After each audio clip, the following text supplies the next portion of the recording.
आप ये जो फ़ोटो मेरी स्क्रीन पर देख रहे हैं, इन दोनों का परिचय देने की भी शायद कोई ज़रूरत नहीं है। आप सभी इनसे भली भांति परिचित हैं। और हम बात आज सिर्फ यूक्रेन की करेंगे, यानी जेलेंस्की की करेंगे। ये दोनों ऑलमोस्ट एक जैसी ही प्रकृति के हैं लोग हैं। दोनों एक ही जैसे तरह के डिसीजन लेते हैं, एक ही तरह की बात करते हैं। तो मेरी जो मेन मकसद है आज जेलेंस्की के गलत डिसीजन के लिए है। यूक्रेन की जनता ने अपने पूरे जीवन उनकी पीढ़ियों ने बहुत सारी डेवलपमेंट की, बहुत मेहनत की और अपने आप को इस योग्य बनाया कि देश पूरे वर्ल्ड में उनकी कोई पहचान बनी। लेकिन उन नागरिकों ने एक सबसे बड़ी गलती कर दी, जो थी कि यूक्रेन का राष्ट्रपति जेलेंस्की को बना देना या उसे वोट दे देना। और इस गलती का खामियाजा उनकी कई पुश्तें झेलेंगी आगे भी, और उनकी जो पीछे कई पीढ़ियां गई हैं उनकी मेहनत भी सब वेस्ट हो गई उसकी वजह से।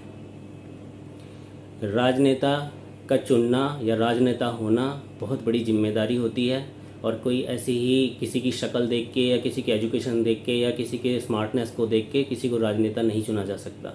राजनेता के पास बहुत सारी क्वालिटियाँ ऐसी होती हैं जो कोई आप उसको दे नहीं सकते, वो गॉड गिफ्ट होती हैं। जैसे कि कितना बोलना है, क्या बोलना है, कब बोलना है, अपनी भावनाओं को कितना समझाना है, कितना नहीं समझाना है, अपनी सारी इंद्रियों पर कंट्रोल रखने वाला ही एक अच्छा राजनेता हो सकता है।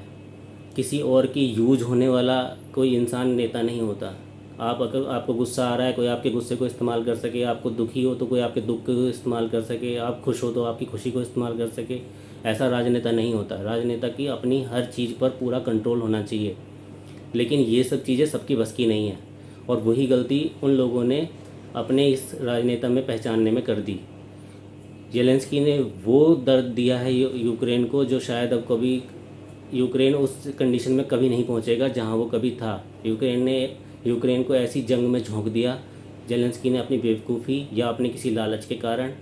वो नेटो में शामिल होने के चक्कर में, नेटो के लालच के चक्कर में इन यूरोपीय कंट्रियों ने इसका इस्तेमाल कर लिया। अपने हथियारों को इसके साथ हथियार भेजते रहे, अपनी कोई सेना नहीं भेजी और कोई सपोर्ट नहीं भेजी। हथियारों का इस्तेमाल किया, हथियारों के परीक्षण कर रहे हैं वो यहाँ, और एक एक हथियार का एक एक रुपया लेंगे, उससे पैसे भी नहीं छोड़ेंगे।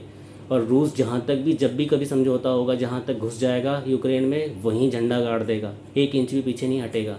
वो कोई हमारे देश की तरह, इंदिरा गांधी की तरह नहीं है कि हमारी सेना घुसी और अपनी जान वान खपा के और फिर वापस उसको ऑर्डर दे दिया पीछे आ जाओ। नहीं, पुतिन ऐसा नहीं है। पुतिन जहाँ तक जाएगा, जितना उसका खर्चा होगा सारा वसूल करेगा इससे, और ये सब जेलेंस्की की वजह से है।